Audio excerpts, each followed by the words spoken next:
আমরা অনেক সময় রিলেশন করে বিয়ে করি, চেনা জানা পরিচয় হওয়ার পরে কয়েক বছর সম্পর্ক রাখার পরে অনেক সময় বিয়ে করে নিই। তো অনেক সময় হয় কি, চেনা জানার ভিতরেও আমাদের সম্পর্কটা কিন্তু টিকে না।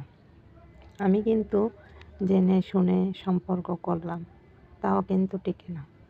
আবার অনেক সময় যাদের ফ্যামিলিগত বিয়ে শাদী করায় বা পছন্দ করে করায়, ওই সম্পর্কটা কিন্তু আল্লাহর রহমতে খুব ভালো টিকে। তো আসলে এগুলো হলো ভাগ্যের ব্যাপার কিছুটা, আর কিছুটা নিজের অবহেলা। তো এটা আসলে সবার ভাগ্যে না, সবার কথাও না, এক একজনের ভাগ্যে আসলে এক এক রকম হয়ে থাকে, এটাই বাস্তবতা। আমরা অনেক সময় মা বাবা বিয়ে করাইলেও ওই সম্পর্কটা মানিয়ে নেওয়া নিতে পারে না, বনে না।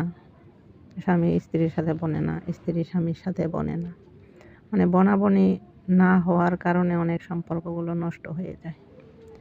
আবার জানা শোনা চেনা জানা করেও যদি সম্পর্ক তৈরি করা হয়, তাও কিন্তু ফাটল ধরে। কিন্তু ওটা ফাটল ধরলে ওটার দোষারোপ কাউকে দিতে পারে না, কারণ এটা তো নিজেরাই করে নিছে। আর যদি মা বাপে করাইতো, তাহলে কতই না অভিযোগ থাকতো, কতই না অভিযোগ করতো যে আপনাদের কারণে আপনারা আমাদের জীবনটা নষ্ট করে দিয়েছেন। এটা কিন্তু আসলে কিছুই না। সম্পর্কর ক্ষেত্রে সব সম্পর্ক কিন্তু পারফেক্ট হয় না, কিছুটা নিজেরা পারফেক্ট বানিয়ে নিতে হয়, মানিয়ে নিতে হয়। সামান্য কিছু মানিয়ে নিলেই কিন্তু সম্পর্কটা পারফেক্ট হয়, এটা একদম বাস্তব কথা।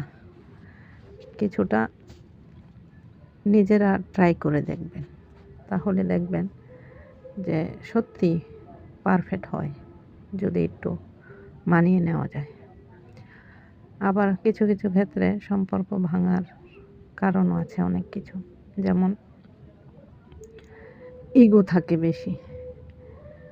যাদের ভিতরে ইগো থাকে বেশি, জিদ থাকে বেশি, দুজনের যদি বরাবর হয়ে যায়, তাহলে ওই সম্পর্কটা টিকাতে খুবই কষ্ট হয়। যদি নরমে আর গরমে পড়ে, তাহলে সম্পর্ক টিকে যায়। তো ওইটার এক্সাম্পল হলো আমার প্রচুর জেদ, প্রচুর রাগ। আল্লাহর রহমতে আমার হাজব্যান্ডটা একদম মাটির মানুষ। আর এমন মানুষ আসলে খুবই ভাগ্যের ব্যাপার পাওয়াটা।